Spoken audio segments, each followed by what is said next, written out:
Hey guys, I don't know what happened before, but the connection was bad. I'm hoping you can hear me now. I'm gonna go ahead and just redirect this whole live because the last one didn't work well, so I'm gonna delete that.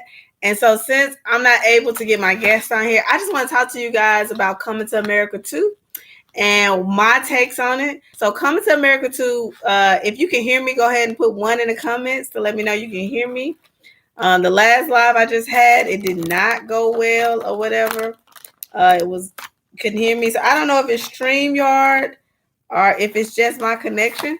So what I did was I went ahead and I redid it. Okay, so if you can hear me, go ahead and press one. If not, let me know. But I'm gonna go ahead and since I don't have my guests today, and we can redo those topics next week when we have more guests. And I'm gonna go ahead and just talk to you about my thoughts and my takes on Coming to America 2 and how it's relevant to today's world. Okay, hey Curls, you can hear me? So maybe it's StreamYard. Maybe StreamYard going through a third party because I'm going live now directly through YouTube. And so maybe it was StreamYard. Okay. So what I want to do is I'm gonna go ahead and review Coming to America 2 since I don't have my guest. And you can tell me whether you agree with me or if you think that I'm reaching. But I'm going to tell you what I think. Okay, first I'm going to start off with saying I actually really, really enjoyed Coming to America 2. A lot of people said it was lame and they shouldn't have redid Coming to America, but I don't feel like they redid it. They did an extension to it. It was something new and they added on. So the premise of Coming to America 2 is they were talking about Prince Hakeem.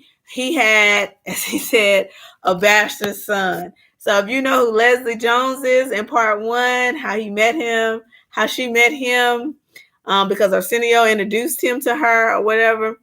Um, so so basically they did it as if she got pregnant and she was pregnant by Prince Hakeem, which is played by Eddie Murphy, and his dad really wanted him to have an heir to the throne that was a male because he had 4 daughters by his current wife that he married in part one, who her dad was the owner of McDowell's, which they had the golden arches. He had the golden arch.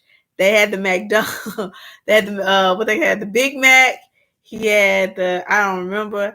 With their McFlurry, they put their candy on top. He puts his candy at the bottom, right? So, it was like a reset. I loved it. I love seeing everybody from part one back to part two. But what I really, really saw in this movie is a lot of issues that we deal with now. I feel like it came alive. So I first want to say that at the beginning of the movie, the premise is that Hakeem finds out he has a son. So he goes back to Queens, New York to find his son. And so let's just address the fact that those barbers ain't aged. They did. Okay, I can't say Sister Tice because she did. So we're going to say Queen Elizabeth. They pulled a Queen Elizabeth or what's the dude name? The old guy that's been old since we can remember.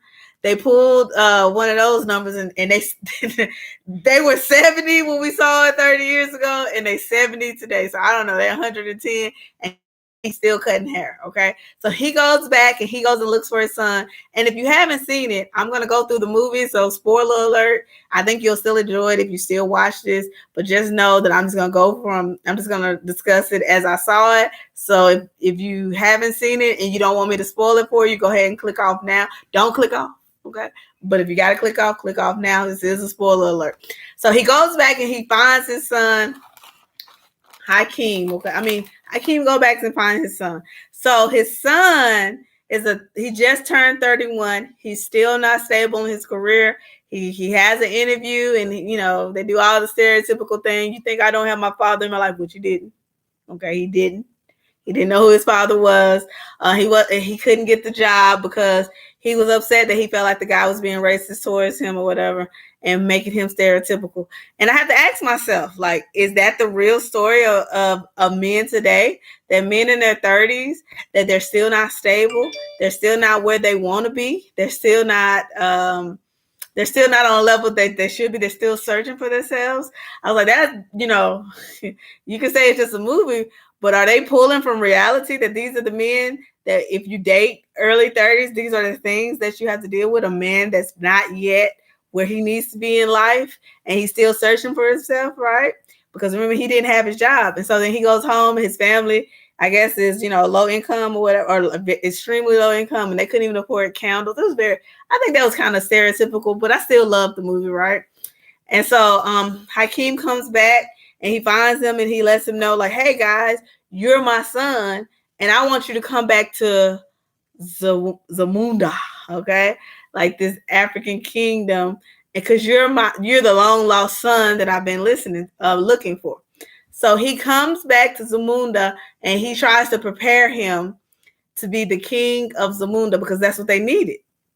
And if you watch the movie, you know that I guess the neighboring empire is played by Wesley Snipes, and he's trying to get one of his kids married off to one of Prince Hakeem's kids, right? So Tiana Taylor plays the princess, and so she comes out and she dances and she's really pretty, and he gets to meet her and he's like, okay, you guys are gonna marry, arranged marriage, which we need back, but that's neither here nor there. Arranged marriage, we're gonna get you guys.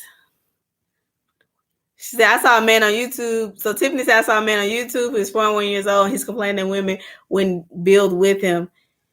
It should be built, right? You're 41, you should have your empire built by now. But yeah. So he meets, she plays the princess Tiana, right? He meets her and they're supposed to get married, right? To combine kingdoms or whatever. And so he goes and he starts to second guess himself. Men are confident. He starts to second guess himself. He starts saying, can I really be the person that they expect me to be? Can I really play this role? Can I really be the man that they need me to be? And what happens? Can somebody tell me what happens in the movie? A woman comes in, his beautician, and tells him, you can do it, Ask him his story and how he became where he is. You can do this. I'm telling you, you can do this. So she motivates him. She pushes him to be the man he needs to be because he needs reassurance, because he's not comfortable in the role of being a leader. So he needs a woman to reassure him that he can do it. So she reassures him and he gets his confidence back. Do we know this? Is this real life? Is this what we're doing? Are we reassuring men over and over again to let them know that they can be the kings because we call everybody king, right?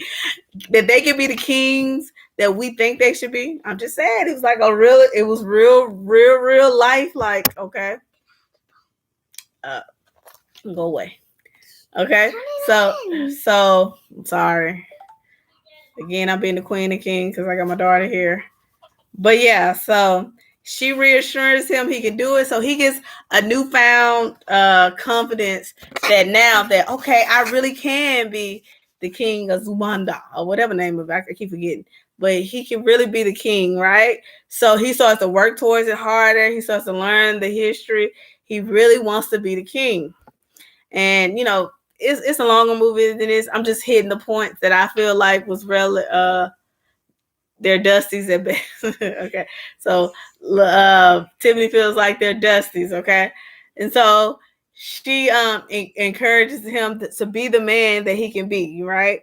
And then what happens? He overhears Wesley Snipes. I don't know his name in the movie. Wesley Snipes and, Eddie Murphy, Prince Hakeem, King Hakeem, because his dad dies in the movie, right?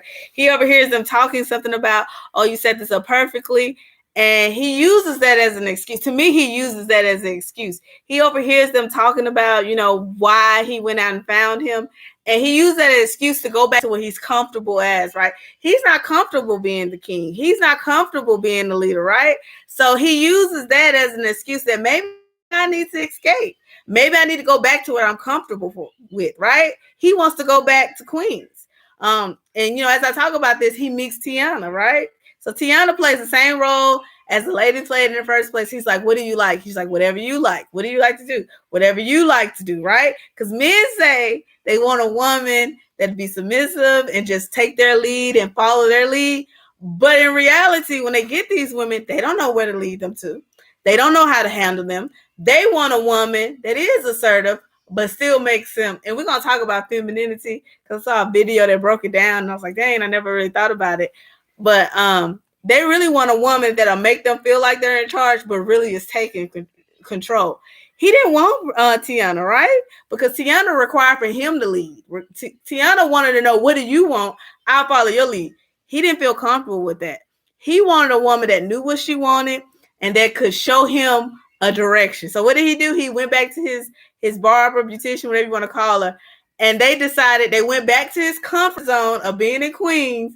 And just like women, she's in this beautiful kingdom and all this, but she's willing to sacrifice because, we've been taught that our worth is depicted by the men that we love and the people that we have in our life, and that if we don't have a man and if we're not living for somebody else, that we haven't really reached our purpose. So what she does is she takes, she goes back to Queens, which maybe is not the best for her, but she doesn't think about herself in this moment. She thinks about who she wants to be with, and she goes back to Queens, which is comfortable for the guy, right? And they go back and they say, we're going to build a life here. Now, she rethought that. Okay, when they got married, she's like, wait a minute, it's too hood. I don't want this. But she went back with him because that's what we do, right? We find people that we love and we're willing to make the sacrifices to make the love happen, because what happens? As the older you get, we're defined by the men that we have in our life. Like, you can really come to a class reunion and say you cured cancer, and they go, are you married yet? Do you have kids? What's going on in your life? Because we're defined in our community by the men that we have next to us. So what did she do?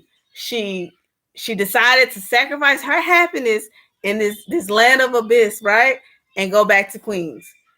So when Prince Hakeem, Eddie Murphy figured out that he had left, and his idea was to have him marry Princess Tiana, he went back to Queens too. But not only did he go back to Queens, he left his home unsecure. Before he left, he didn't put the checkpoints in place to make sure that his daughter was safe while he was gone.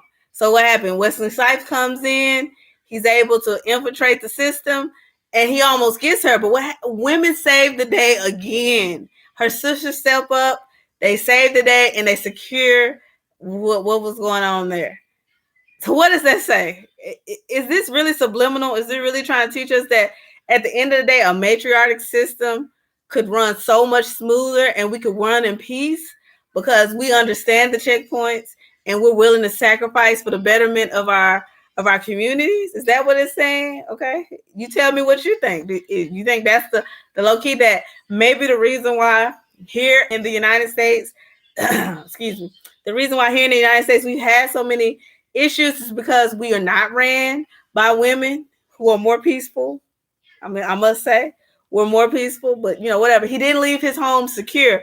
So the women again had to step up and save the day. Okay. So while, Prince Hakeem or King Hakeem at the time was in Queens to chase his son and his wife, and he found them. And, then he figured out, like, I too, at one point was just really about love. I just wanted to find love. And he said, so it's okay for my son to do that too. And I'm willing to sit here and, bless this union between, his son and the lady from Zimbabwe or whatever. I'm here, Zamunda, I'm sorry. I'm here to bless this union and say that if this is what you want, you deserve to have it. And again, when he was about to let them get married and let them, just go on about the life, what happened? Oh, the woman stepped in again and said, my home is back here, because she knew, I don't want to live in the hood. I want to live here in Queens. Like, we would do way better in the palace that we have in Africa than being here. I want to go back home. And so then they found a medium and they went back home. And guess what? He didn't take his place as king as they wanted. What did he do? He was an ambassador, okay? Because guess what? He didn't feel comfortable in a role that it wasn't familiar for him, okay? He felt more comfortable in the role as the sidekick. And you just have to ask yourself, is that what we're going through now? We have a bunch of men that talk about being kings, but if they were faced with the actual opportunity to be king, would they actually take it? Or would they go back to their comfort zone because, Okay, see, I told y'all I ain't comb my hair. I told y'all in the last. She deserved to show y'all. But would they actually take their place as king, or would they fall back to their comfort zone? Hold on, here, there you go. Or would they fall back to their comfort zone of being what's comfortable to them? You know, to being the sidekick, to being led. They want to feel like they're leading, but they don't actually want to lead. Do you feel like that was like a real life, like subliminal to tell us, like, you know, at the end of the day, you know, these men, they want to be at top, but they have to be led to the top. Because what we do know for a fact is that for every great man there is, there's a stronger woman behind them. And the greatness is we've had to kind of like downplay our strength and our power as women to allow men to lead and to feel in charge. But who's actually running the show? Who's actually leading it? It's the woman that's behind the scenes. And I think this movie perfectly highlighted that no matter what, you know, we're the driving force behind a lot of this success. We're the talks at night. We're the you can do it. I believe in you. Maybe this is a better idea. And if we take our powers, right, and we learn how to fine tune them, well, we can make, just like you do at your job, right? At your job, you make your boss feel like, you know, oh, you came up with this idea, da da da. If we do that, we'll be able to rule the world, because that's what we've been doing since the beginning. And so that's just my take on Coming to America 2. I really enjoyed it. I thought it was a cute movie. I think it was like a Hallmark movie. I never expected it to be like part 1 because it's part 2. And I was so excited to see all the people from part 1 being on part 2. And I was able to look at this movie and say, you know what, this is real life. That at the end of the day, guess what? It's us that's driving things that's taken to the next level. And that if we really truly could to rule this world, which we do, we just rule it from the back seat. But if we took that front seat, that a lot of these wars that's going on, a lot of this poverty will be gone, because we understand what needs to happen to take us to the next level. And I think Coming to America Part 2 was a great example, as, you know, these men want to be in these positions, but they're just not ready. And it's us that takes them to the next level. So let me know what you think about Coming to America. If you thought it was a good movie, what you thought about, you know, subliminals, what they said in the movie, and how you feel like it worked out. And if you feel like, you know, it was subliminally telling us that, you know, it's our job, you know, to push these men and to help them make it where they're supposed to be. And, you know, that was really, you know, my take on Coming to America too. And if you saw it and you saw something different, or you think I'm overthinking this, just let me know in the comments how you felt about it. Because that's just what I read. I read that men want the position, but they're not truly ready for it. And they'll take any excuse to get out of being in those positions because they don't feel comfortable. So, you know, just to wrap up this video, these are my chip bags. I have a gaming party tomorrow, and I have a Baby Yoda party tomorrow. And these are the chip bags and the water bags. You agree? Thank you, Latrice. And this is my Baby Yoda party that I have. This is my nephew doing his party tomorrow or whatever. But I want to thank you guys for logging in. I'm sorry all those technical difficulties that I had in the other video. And guess what? It ain't going down because I am trying to get to 4,000 watch minutes. So if you haven't watched my videos, please go watch, comment, subscribe, do what all you have to do. Help me get to 4,000 watch minutes. Right now we're at 2,200, and we just need, you know, a couple hundred more. Not a couple, a few hundred more, not even a few. We need a whole bunch of hundred more to get to the next level. And I know we can do it. So watch a video, share a video, you know, just be a part of the video. And thank you for being here today.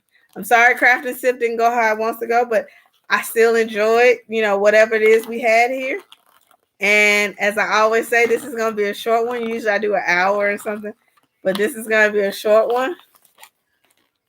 Join Boss Beginnings. If you have anything that you want to say before I log off, go ahead and put it in the comment section. If not, thank you guys for being a part of Melissa's Cricket Creation. And until next time, guys, as I always say, stay crafting. Remember, without us, this world doesn't go around. We make it happen. All right. Get you a Brad. Stop working by Jerome. Get you a Brad. All right. Have a great night, guys.